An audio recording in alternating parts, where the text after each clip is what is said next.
Hello and welcome to NTD News. I'm Kevin Hogan. Let's take a look at today's top stories. The death toll rises for last week's building collapse in Florida. How are rescue crews doing after nearly a week of searching? And what is the state attorney planning to do about the collapse? Maricopa County plans to replace all voting machines after its audit of the 2020 election. That's while the Supreme Court may issue a major ruling on ballot harvesting. But why is the Wisconsin Elections Commission being sued? Former President Trump is heading to the border for a tour and a town hall meeting with the Texas governor and other Republican officials. That's as more private donations come in to fund border wall construction. The House votes to expel statues depicting Confederate officials from the U.S. Capitol. The fate of the statues now rests with the Senate. Journalist Andy Ngo's podcast is permanently banned by Soundcloud. Ngo reports extensively on the anarcho-communist group Antifa. Soundcloud didn't tell Ngo how or when he violated their community standards.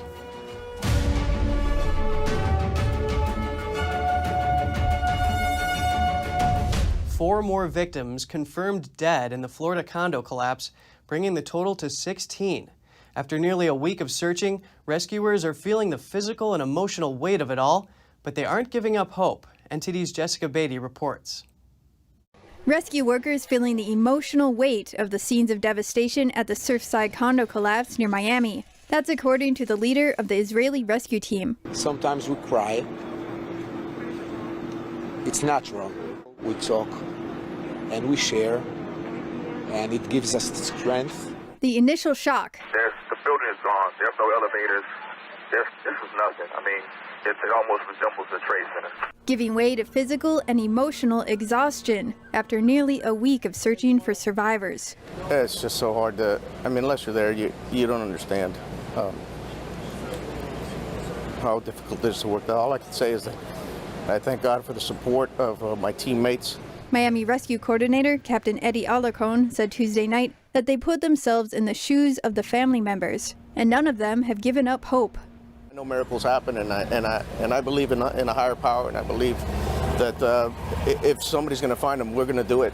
We're going to make it happen. While the focus has been on search and rescue efforts, structural engineers have also been hired to investigate the collapse. One of them is John Pistorino. There'll be many, many engineers, all hired by different entities, and they'll compare notes, and they'll compare their expertise, and they'll come up eventually with a consensus about exactly what happened. And prosecutors in Florida will ask a grand jury to investigate the collapse. Miami-Dade's mayor says she supports a probe. And the grand jury itself chooses topics to investigate, and the state attorney has said she will be reaching out to the grand jury on this issue, and of course we support that fully and will cooperate. Grand juries in South Florida have examined other disasters like a bridge collapse 3 years ago. Criminal charges are possible. Jessica Beatty, NTD News. Authorities in Maricopa County say they're going to replace all of the voting machines in future elections. That's because they're concerned the integrity of the voting machines may have been compromised during the audit. But the GOP leader in the state Senate calls the move yet another attack on the audit. Here's more on that, an election lawsuit in Wisconsin, and a potential Supreme Court ruling on ballot harvesting. The Maricopa County Board of Supervisors wrote a letter to Secretary of State Katie Hobbs. It says the county will not use the election equipment that the state Senate subpoenaed in any future election. It's a response to a letter Hobbs wrote expressing concerns regarding the security and integrity of the machines. That's because she asserts that the chain of custody had been compromised and that officials don't know what was done to the machines while under the control of a participating auditing company called Cyber Ninjas. The Senate Majority Leader Karen Fann calls the letter yet another attack on the audit. Now over to Washington, where the Supreme Court may rule on the practice of ballot harvesting in the U.S.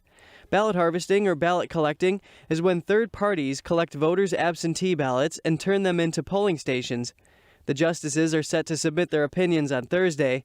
The ruling may impact Arizona's law that bans ballot harvesting, and they are considering the state's law that requires ballots cast in the wrong district to be dismissed.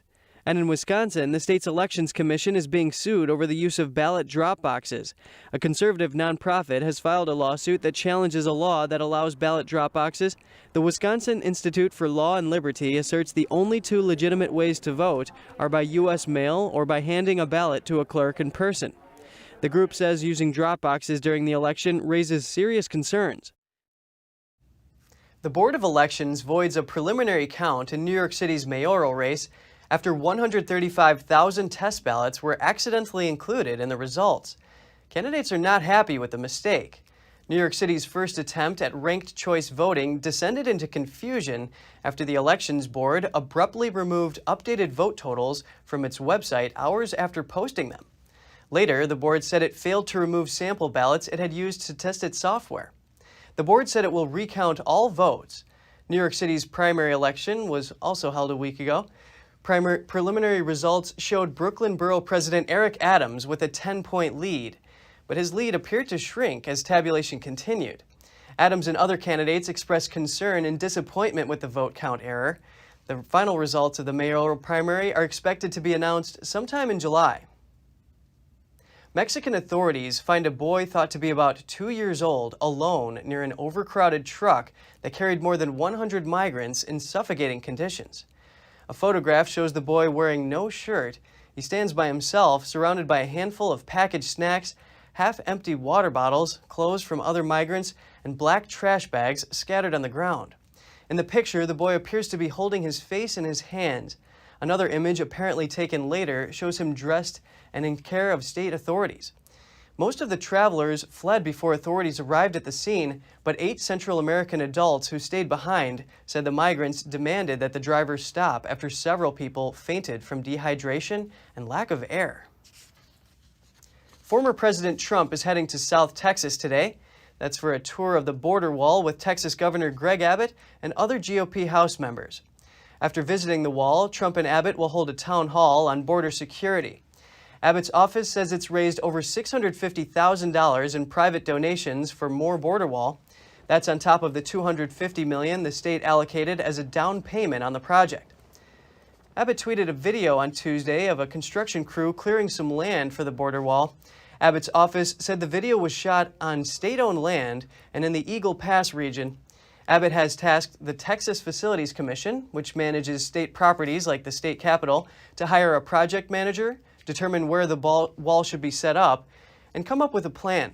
The wall is expected to come up for discussion when the Texas legislature convenes for a special session on July 8th. The House has passed a bill to remove statues of Confederacy from the Capitol building, calling them symbols of hate and division. That echoes a National Archives report that described the federal agency's rotunda as a symbol of structural racism. A new House bill passed Tuesday seeks to remove monuments depicting Confederate supporters from the U.S. Capitol. They include a bust of Chief Justice Roger B. Taney, who authored a key decision supporting slavery. The Taney bust will be replaced by one of Thurgood Marshall, the first black Supreme Court justice. The bill passed 285 to 120. All opposition votes were cast by Republicans. The legislation is now headed to the Senate, where Democrats have a razor-thin majority. They'll need at least 10 Republican supporters to advance the bill. Republican Representative Mo Brooks of Alabama said on Twitter that the bill was an example of cancel culture and historical revisionism by elitists who claim they know more than regular citizens. The bill echoes a National Archives report calling the federal agency's iconic rotunda structurally racist. The rotunda has housed original copies of the Declaration of Independence, U.S. Constitution, and the Bill of Rights since 1952. A professor wrote in his blog post that it does not require reimagination to understand the power and significance of those documents. Journalist Andy Ngo is the latest high-profile figure banned by a big tech platform. Ngo is known for his reporting on the anarcho-communist group Antifa. Journalist Andy Ngo says he's been permanently banned by SoundCloud. Ngo announced the news on Twitter saying, "In an email it says I violated its community guidelines without naming the alleged offending content." According to the Post-Millennial, SoundCloud's email to Ngo says, "We take the security of our community very seriously. We hope that you can understand that SoundCloud is a place for people to share content which respects our terms of use and community guidelines." Ngo tells Fox News that SoundCloud accused him of inciting violence without providing any evidence. He asks, how can a legitimate business accuse a client of such egregious crimes without even pointing to the offending content or giving me an opportunity to ask for more information? Ngo says that his suspension from SoundCloud is an example of big tech censorship. He tweets, "Big tech is not nonpartisan nor neutral. Being permanently suspended from SoundCloud without knowing why or even having an opportunity to appeal is how it is now."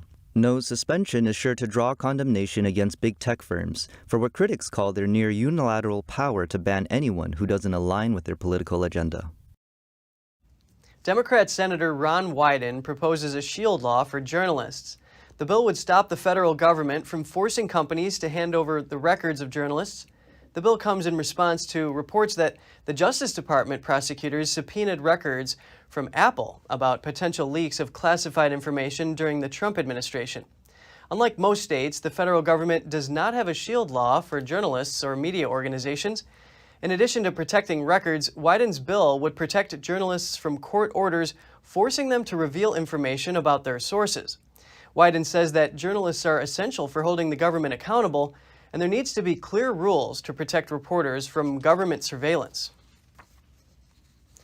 A Republican member of Congress wants to take all the earmarks out of the bipartisan infrastructure bill. A Democrat member says the earmarked process allows the bill to include some worthy projects. Republican Congressman Ted Budd introduced an amendment to slash the earmarks out of the proposed bipartisan infrastructure bill. His amendment would cut the 1,474 earmarked projects, totaling $5.6 billion in spending. Earmarks, now called member-designated projects, allow individual members of Congress to insert and fund personal projects in larger bills. In the early 2000s, earmarks became a symbol of wasteful and corrupt spending in Washington, highlighted by the infamous $223 million Bridge to Nowhere earmark. Republicans ended the practice in the House in 2011. Democrats brought earmark spending back to the House this year after a decade-long absence with some reforms. The process now requires each provision to be publicly identified with a member. Democrat Representative Peter DeFazio says it allowed members of Congress to directly advocate for viable projects in the infrastructure bill. Democrat members inserted over 1,000 projects into the infrastructure bill, worth almost $4 billion. Just over 400 Republican projects got in worth $1.7 billion. In a statement accompanying his amendment to remove all of those projects, Budd says, if an earmarked project is truly worth of taxpayer funding, then it should be proposed individually on the House floor or as a competitive grant. Every taxpayer dollar is sacred and should be treated that way. The House Rules Committee is set to decide if members can vote on Budd's amendment. Solar panels are an alternative power source designed to be more environmentally friendly, but a recent Harvard Business report shows the technology may not be as clean as some hoped it would be. NTD's Christina Kim has that story.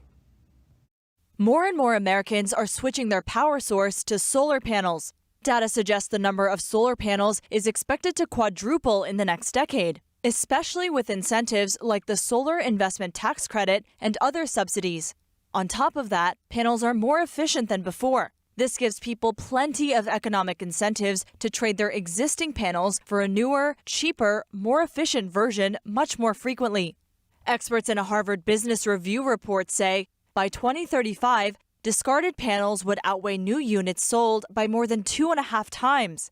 And based on their statistical model, these panels can produce 50 times more waste than expected in just 4 years. But with all this waste, where do the old solar panels go? Recycling isn't really an option. The panels are mostly made of glass, which is of low value. Consequently, it costs 10 to 30 times more money to recycle than to just send it to a landfill. So most times, they end up in a landfill or are shipped off to developing countries. These panels are left exposed, and the toxic metals in the material can leak out into the environment, harming people in places like Africa who scavenge these materials by hand. These hidden factors and many more all add to the cost of having solar panels. Experts estimate within 14 years, the cost associated with solar panels will be 4 times more than what they thought. This is a pretty bombshell announcement because we had thought that the Chinese were making solar panels cheaply through efficiency, through innovation. Instead, they made solar panels cheaper by using, as we now know, forced labor in the Xinjiang province, particularly of Uyghur Muslims. Environmental expert Michael Schellenberger tells NTD's The Nation Speaks that they also use the dirtiest coal to produce solar panels. But other forms of renewable energy face the same problem. If technology doesn't catch up quick, wind turbines could produce more than 720,000 tons of blades over the next 20 years. And 95% of electric vehicle batteries aren't recycled. Unless the U.S. government and industry leaders make changes, these experts warn the industry may sink under the weight of its own trash. Christina Kim, NTD News. Lawmakers in the House are investigating the pricing and FDA approval of a new Alzheimer's drug. The drug aducanumab is sold under the brand name Aduhelm and made by the company Biogen. Both the House Oversight Committee and the House Energy and Commerce Committee have launched investigations. The FDA approved the medication this month under its Accelerated Approval Program, but last year an advisory committee for the agency found there was not enough evidence to support the effectiveness of the treatment. The cost is also an issue. It requires an infusion once every 4 weeks. At more than $4,000 per infusion, the total cost for a year could reach $56,000 for a high dose. Coming up, a new Illinois law is set to let student athletes cash in on their fame. Illinois is one of a group of states offering student athletes new options to build their sports careers. And bird and wildlife enthusiasts are catching glimpses of the lives of bald eagles and their eaglets with help from live stream videos. The video feeds capture the animals in their day-to-day activities, giving insight into their behaviors. All that and more here on NTD News.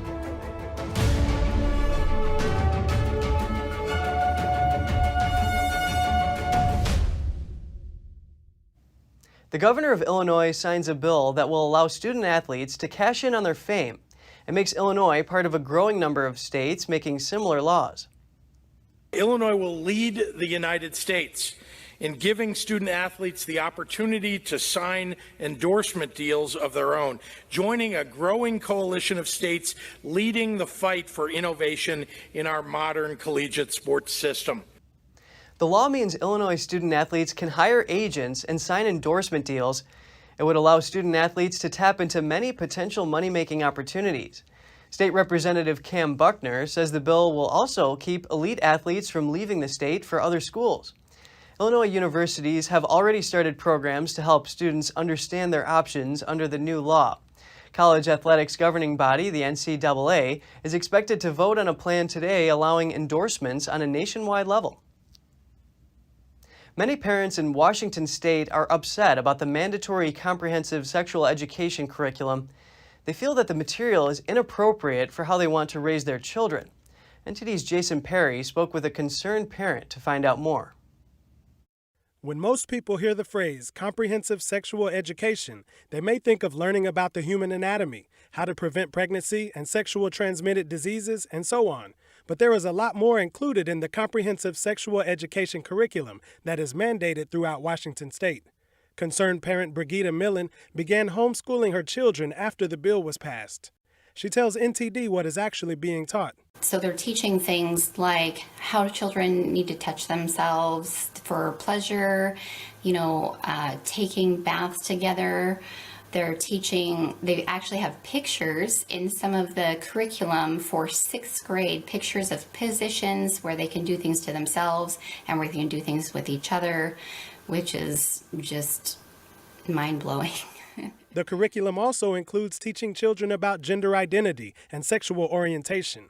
Also, there is role-playing, and students are randomly selected to see what it's like when two people are communicating about sex. Whether it's a homosexual scenario or a heterosexual scenario, the fact that these children are being forced to role play with each other and then being told that if they're uncomfortable that they have some kind of problem is absolutely crazy. The curriculum states if two boys are randomly assigned to each other and if one of them feels uncomfortable, the teacher should say the boy's response is homophobic. Although the Washington state law mandated the curriculum, residents were able to gather over 250,000 signatures and got Referendum 90 on the ballot last year to try to veto the mandate. Well, Referendum 90 unfortunately failed because in our voters' pamphlet, they did not explain anything that was in the curriculum. It's been very hard to get the curriculum out because we've been threatened copyright lawsuits and all kinds of things. She encourages people to look for themselves and visit informedparentsofwashington.com to see what is actually in the comprehensive sex ed curriculum. NTD reached out to the Washington Office of Superintendent of Public Instruction, and they said there is no requirement in Washington to provide sexual health content to students in kindergarten through 3rd grade. Jason Perry, NTD News. An especially patriotic bird species has become the unlikely star of internet live streaming. Bald eagle webcams are captivating fans around the country and showing off the predator's different types of behavior. NTD's Andrew Thomas has more. Wildlife webcams are gaining popularity, and the extra views have revealed something special about America's iconic national bird. Wildlife webcams have been a godsend for so many people through this past year as everyone spent months shut inside. Bald eagle cams were among the most popular across the country, and it's easy to understand why. It's our national emblem. The Nest live stream showcased the bird's diverse personalities and behaviors. The Nest cameras have revealed new glimpses into their lives, like how many eggs are laid and how many chicks survive. Some bald eagles are anxious parents, making sure the smallest eaglet is fed. Other parents will allow the older siblings to eat the weakest member of the family. Some are successful hunters of live prey. Others are scavengers. A recent live stream from a nest in Florida caught a bald eagle family devouring a kitten carcass. We've observed so much and learned a lot more about their behaviors. So even as recently as a decade ago, there were still certain, preconceived notions about eagles. Well, where they choose to nest, certain behaviors they might have, that we've since seen that, eagles are individuals. Some bald eagles choose good nest locations. Others abandon eggs because the nest is constantly disturbed by other animals or people. When you're watching a bald eagle's nest on the live eagle cams, it's just interesting if you catch that particular pair from the time they're sitting on their eggs to their time they're hatching. It's just interesting watching it grow. According to recent data from the U.S. Fish and Wildlife Service, the bald eagle population in the United States has quadrupled over the last decade. In 2009, there were 72,000 birds in the lower 48 states. Now the population has soared to above 300,000, thanks to conservation efforts. It's a huge comeback following decades of protection. Bald eagles reached an all-time low of just 417 known nesting pairs in 1963 in the lower 48 states. But the bird of prey was removed from the threatened or endangered species list in 2007. Andrew Thomas, NTD News. Just ahead, Los Angeles gives its homeless population more housing options. It's opening its 4th tiny homes village to offer homeless residents a safer place to stay.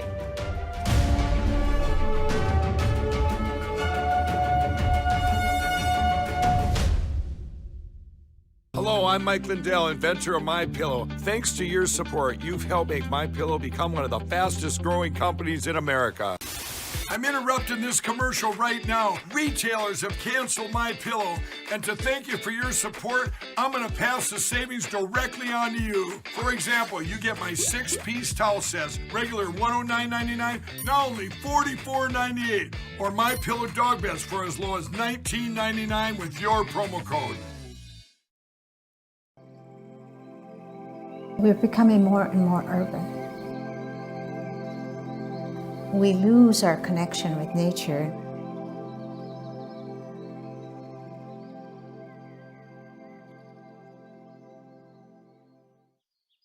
This little girl lives in a world of natural beauty, nature all around her. Not everybody has this opportunity. Things are growing all around her. All sort of handmade things. The artist has portrayed a scene that is so comforting and so grounded that we can experience this ourselves. The artist himself has to be absolutely natural. And it's not easy to do because children are hard to paint.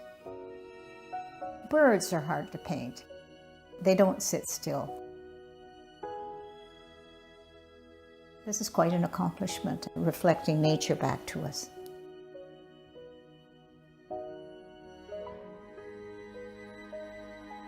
It's just a pure, natural painting.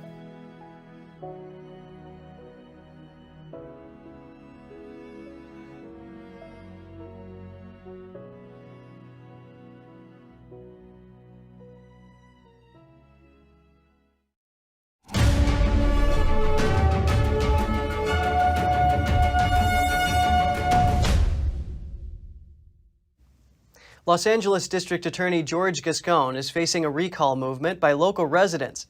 The former DA also joins the effort, stating that Gascon's policies are helping criminals instead of victims.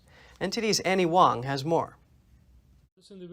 Los Angeles County District Attorney George Gascon has enacted radical criminal justice reform policies. His policies, such as removing extra punishment for gang involvement or deadly weapons, are leaving communities to deal with violent repeat offenders. Victims of crime and the former LA District Attorney alike are criticizing Gascon's reforms. He's reducing the sentences to the bare minimum, so bad people will get out very quickly. So some of those juveniles who are really murderers, multiple murderers, are going to be released before age 25 after only a few years in custody. Cooley said Gascon is not fulfilling the normal purpose of a district attorney since his December 2020 election. He is instead imposing an ideology as opposed to following the law. If you do not pursue and prosecute and punish criminals, they will just commit a lot more crime. If someone is able to go into a store and steal and nothing ever happens, and they go in the next day and they get to steal, nothing ever happens, what are they going to do? Stop stealing? No, they're going to increase stealing. I'm tired of it. We need somebody that stands behind the law and prosecutes. There are zero consequences in Los Angeles County right now. You can do almost anything you want. That's not fair. Organizers said the recall so far has 60,000 signatures certified, and they are hoping to collect 100,000 signatures by the end of June and 700,000 signatures by the end of October. We get them reviewed, so we send them through an agency that reviews them and confirms that they are legitimate signatures. According to Ballotpedia, the recall supporters must gather at least 579,062 signatures from registered voters in LA County in order to get the recall election onto the ballot. If we gather enough signatures on the petitions, there'll be a recall vote, probably in early 2022. As of June 23rd, among the 88 cities in Los Angeles County, 19 cities have casted a no confidence vote in George Gascon. Annie Wong, NTD News, Los Angeles. A new tiny home village is opening up in Los Angeles. NTD's Brandon Dre gives us an inside look on how this could be one of the many solutions to solve homelessness in the city. Over 66,000 unhoused people now occupy the streets of Los Angeles. This is a humanitarian crisis of biblical proportions, unlike anything we've ever seen before or experienced. Areas like Skid Row, Venice Beach, and other parts of the San Fernando Valley are filling up quickly, making Los Angeles County the second most populated homeless community in the United States. My hope is, both for my district and for the city, that we have options for 100% of the people who are on the streets. Pressure weighs heavily to offer housing to the homeless in districts like Skid Row. Judge David Carter ordered LA city leaders to prioritize the city's $1 billion budget to provide temporary shelters. Now, tiny home villages are popping up in cities across Los Angeles County. On Monday night, Hope of the Valley Rescue Mission held an exclusive overnight stay for local county officials and members of the press to experience the fourth tiny home village opening up in the city. Now, as you can see, I'm standing in front of Sunflower Cabin number 56, where I will be staying the evening. It even has my name written on the door here. Now, the city of Los Angeles and Hope of the Valley partnered together to open up this tiny home village for the homeless community that will be opening come July 5th. In Los Angeles, we have a homeless epidemic. I mean, we have a major problem on our hands. And I always say you could either have a stadium model or a Starbucks model when it comes to addressing homelessness. 76 units, 150 beds, 10 bathrooms, and 10 showers. Each tiny home costs $24,000 per unit and is equipped with 2 beds, storage space, electrical outlets, heating, air conditioning, and perhaps most importantly, a front door that locks. And so this is a perfect example of what happens when you can allow there to be homeless services in every community. Brandon Bill is a spokesperson for Pallet. The company who built the tiny homes says 83% of the employees have experienced homelessness themselves. So this locking door allows residents to safely get a good night's sleep and don't worry about being harmed or their things being stolen while they're sleeping. It's also vitally important because during the day, you shut the door, lock it behind you, and now you're free to access services, a job, or engage in your community here. The city of Los Angeles has over 50 housing projects in development. Nonprofits like Hope of the Valley believe it will take at least a decade before LA County can resolve the growing number of homelessness. Brandon Dre, NTD News, Los Angeles. This year's July 4th barbecue will likely cost a little extra. The American Farm Bureau says a cookout for 10 people will run about $59.50. That's up 16 cents from last year. The Bureau bases its analysis on the cost of popular meats, sides, and desserts, but grill masters can rest easy. The Farm Bureau adds that the beef and pork processing issues from the pandemic have been resolved. Still to come, House Republicans launch an investigation into the origins of the CCP virus, which causes COVID-19. They're now holding a hearing with expert scientists. Find out more here on NTD News.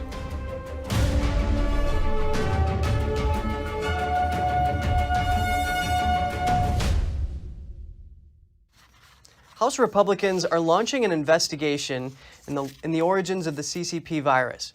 They collaborated with expert scientists on Tuesday at their first hearing, working to uncover the truth about the virus and hold the Chinese regime accountable for its cover-up and malpractices.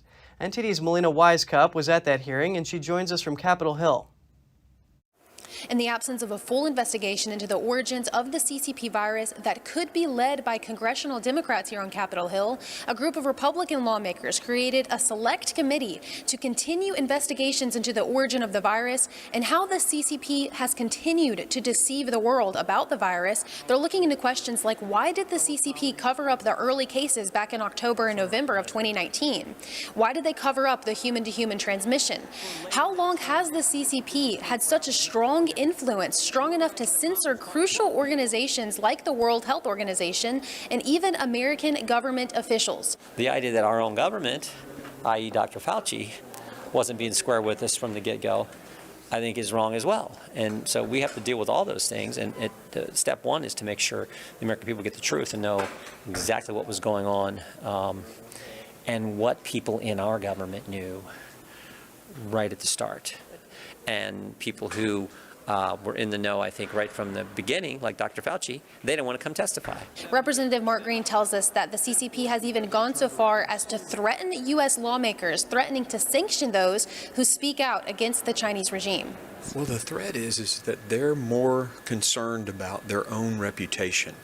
So they're covering up the fact that there was human-to-human transmission. It's almost, the more you push, the more recalcitrant they get. But we have an obligation to push on this one.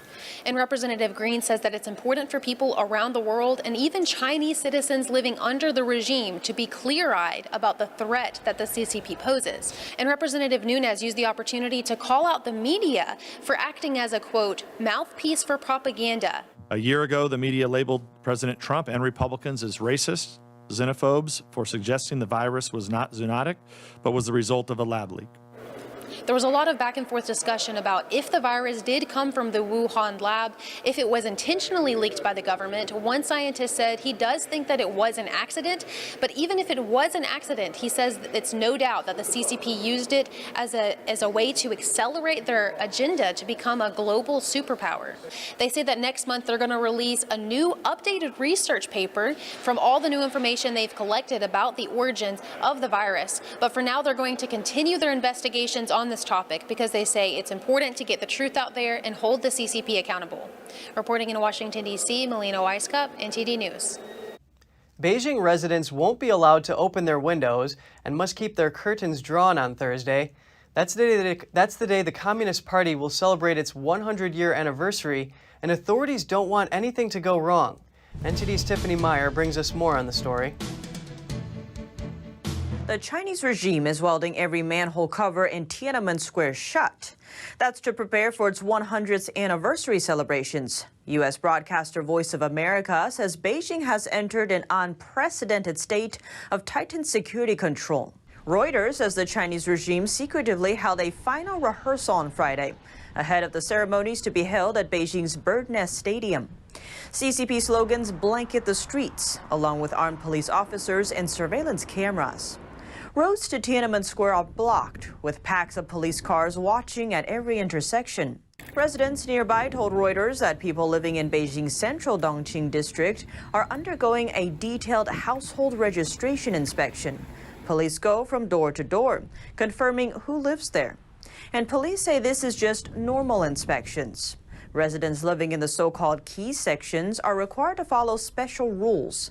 For 24 hours on the CCP's anniversary, they have to close all adjacent windows and draw all curtains. There's no peeking and no photos and no guests allowed and no charging for their electric vehicles. A man set fire right in front of the Chinese Foreign Ministry in Beijing on Monday. An online video captured the event. It happened just 2 days before the CCP's 100th anniversary on July 1st. In the video, the man first set fire on the right side of the entrance. While security guards put out the fire with an extinguisher, the man went to set the left side on fire again and accidentally ignited his pants. Security guards eventually put out the fire and took the man from the scene.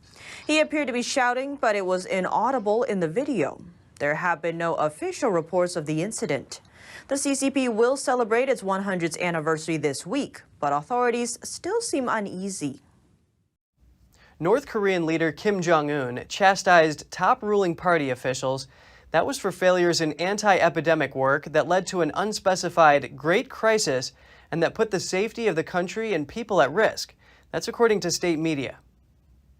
North Korean leader Kim Jong-un has blamed several top ruling party officials for lapses in the country's pandemic response, according to state media reports on Wednesday. State media agency KCNA reported that Kim pointed to several senior officials as the cause of a, quote, great crisis, which he said put the safety of the country and people at risk. The report did not elaborate on the nature of the crisis or how it put people at risk. Several government officials were also replaced during the meeting, but it's unclear whether the shakeup was related to the pandemic. North Korea has not officially confirmed any COVID-19 cases, a claim questioned by South Korean and American officials. The reclusive country has imposed strict antivirus measures, including border closures and domestic travel curbs. Last year, North Korea said it declared a state of emergency and locked down the border city of Kaesong after a person who defected to South Korea returned with what state media said were symptoms of COVID-19. The World Health Organization later said North Korea's COVID test results for the man were inconclusive. The underbelly of the Roman Colosseum is open to the public for the first time. Visitors can now take a closer look at the place where gladiators waited to enter the arena 2,000 years ago. And a Russian couple builds a lofty treehouse hotel getaway. It's the second one they've built and comes complete with a terrace and dining area. They plan on building a third. Find out more in just a minute.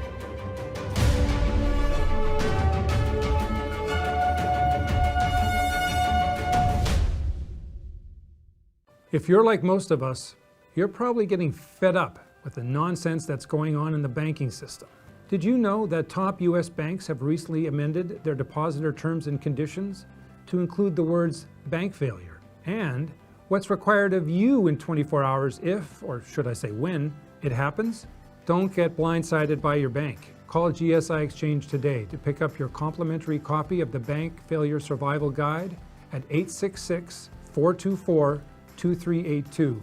We'll also send you the required format to file with your bank within 24 hours of their failure, which is now required by the top banks to avoid freezing of your funds. Yes, the top banks can now freeze your money. The world is in a strange place, and banks are constantly changing the rules. So stay on top of the current events that really matter by calling GSI Exchange and requesting your free guide at 866-424-2382. Get ready, world, for a whole new way to invest. Introducing the Unicorn Hunters. We are talking about a cultural and economic shift. A savvy group of investors whose only job is to provide an unvarnished assessment of who they think can become the next unicorn. I am in and I'm going to invest. We all know why we're here. We're here to meet the next unicorn opportunity. This could be a game changer for a lot of families. Together with you, they're on the hunt for the next unicorn. 90% of news outlets in the United States are controlled by 6 corporations. They're not out to tell you the truth of what's happening. They're out to tell you the picture of the world that they represent. The mission of the Epoch Times is to chase the truth, to ground all statements in facts, and prevent people from being misled. This is a battle between truth and deceit. Subscribe today and join the Americans who are seeking truth and tradition. We'd love to have you on board.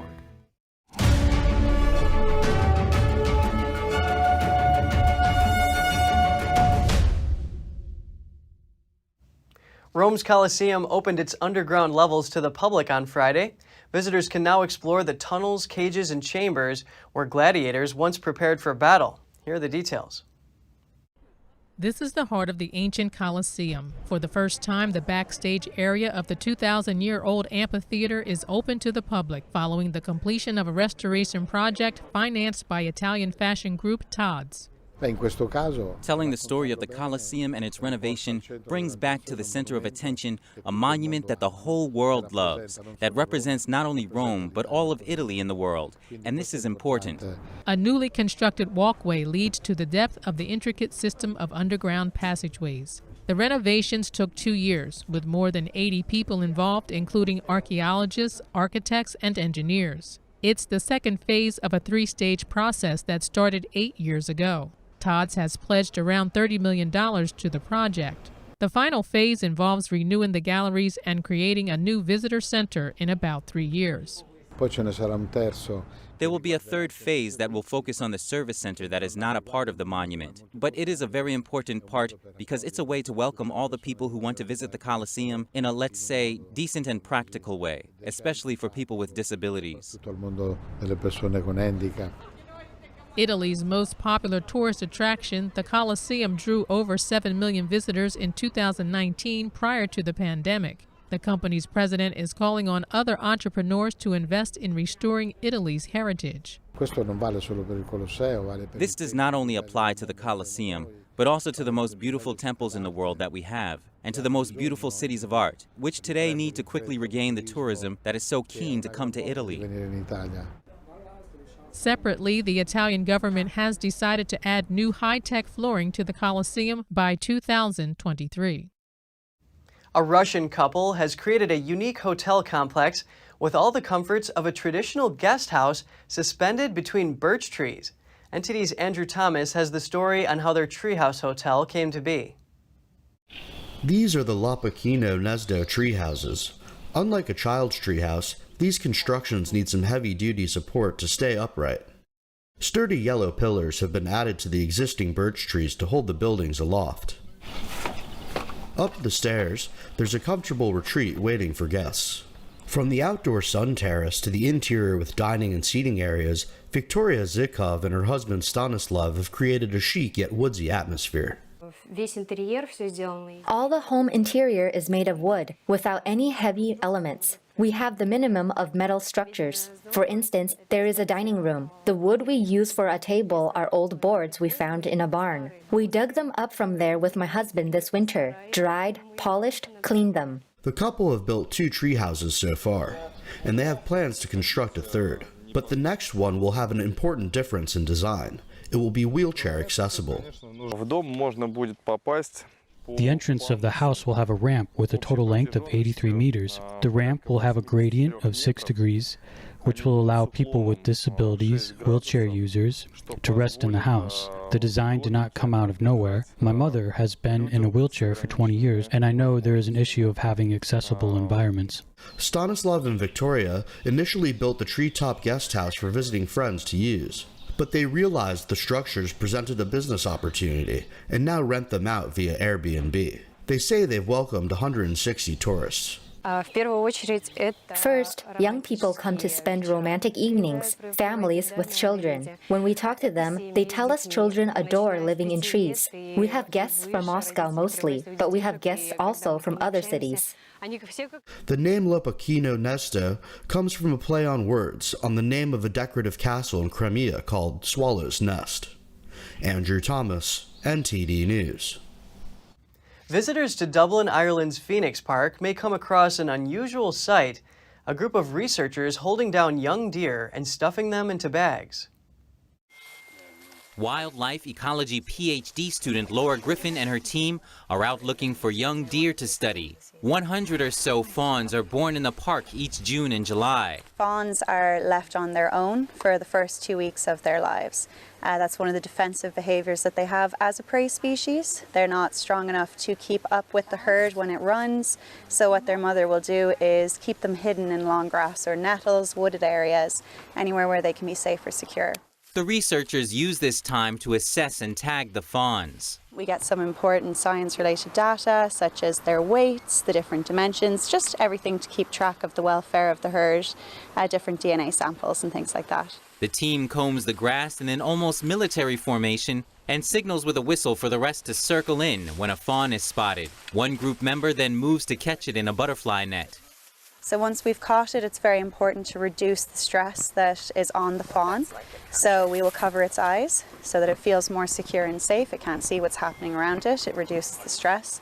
And we'll also then hold down its legs to keep it in a secure position. These animals are European fallow deer, a species first imported from Britain in the 17th century. Seven-time champion Serena Williams' hopes of claiming a record-equaling 24th Grand Slam singles title at Wimbledon ended in tears as the American quit with an injury early in her first-round match against unseeded Belarusian Alexandra Sasnovich. A tearful Serena Williams limped out of Wimbledon on Tuesday after falling to her knees on the grass court, sobbing and clearly in pain, marking the end of her latest bid for a record-tying 24th Grand Slam singles title. The 39-year-old tennis great started the match with a heavily bandaged right thigh. After a lengthy break to seek treatment in the middle of the first set against unseeded Belarusian Alexandra Sasnovich, Williams returned, but the distress was evident as she grimaced and wiped away tears before preparing to serve at 3-all, after Sasnovich came back to even the score from 2 games behind. Then, in the middle of a point, Williams dropped to the ground before being helped off the court with an apparent injury. Roger Federer expressed shock at Williams' departure and voiced concern about the court's surface. His first-round opponent also retired with a knee injury after a slip in the match, immediately before Williams walked on the same center court. Williams, who has won at Wimbledon 7 times, has been a finalist in her last 4 appearances at the British Major, but her bid to equal Margaret Court's record 24 Grand Slam singles titles has stalled since her last title in Australia in 2017. Rising tennis star Coco Gauff said it was hard for her to watch the way Williams ended the match, adding, "She's the reason why I started to play tennis. It's hard to watch any player get injured, but especially her." Health and well-being is more important than ever, and perhaps one aspect of health we often neglect is gut health. Let's take a look.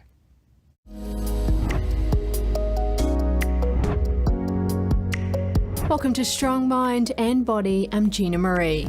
There is a growing pool of research indicating that your gut health can influence how you feel, think, and function. But if you want the mental and emotional benefits of a healthy gut, you must feed it what it needs. The magic that fuels your gut's psychological impact is bugs. These are tiny little microorganisms that colonize and reside in your intestine. There are good ones and bad ones, and the overall population is known as your microbiome. Think of them as pets to be taken care of, or citizens of planet U. You may have heard of probiotics and prebiotics. These are 2 essential food groups that feed and cultivate a healthy microbiome. Probiotics are live bacteria usually found in fermented foods like yogurt, kefir, sauerkraut, kimchi, and pickles, plus many more. The good bacteria in these can immigrate to join the population already in your gut. Not all fermented foods have probiotic benefits. It really depends on how much processing they have undergone. When these foods are cooked or heated too much, the organisms and their benefits die. That's why probiotic supplements may help. But probiotics, or any healthy bacteria, can't survive and thrive without prebiotics. Prebiotics are essentially fiber-rich foods that healthy gut bacteria love to eat. That's why you should eat plenty of fruit, vegetables, and whole grains. These foods give your microbiome what it needs. Prebiotics increase your potential of nourishing a flourishing microbiome. The standard Western diet is rich in refined carbohydrates, refined sugars, and processed foods. It's also low in fiber and does little to encourage gut health. These unhelpful microbes may contribute to poor mood, inflammatory conditions, and more. Try to include more probiotic and prebiotic foods in your diet to help improve the state of your microbiome. Consistency is required. Try to get in at least one of each per meal, while boosting your overall intake of fruit, vegetables, and whole grains in place of processed foods. Give your gut what it needs to thrive, because if you look after it, it will look after you. And that's a wrap. Tune into our show tonight at 6:30 Eastern. Until next time, take care. I'm Kevin Hogan.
We have a new channel. Subscribe to us on YouTube at NTD News.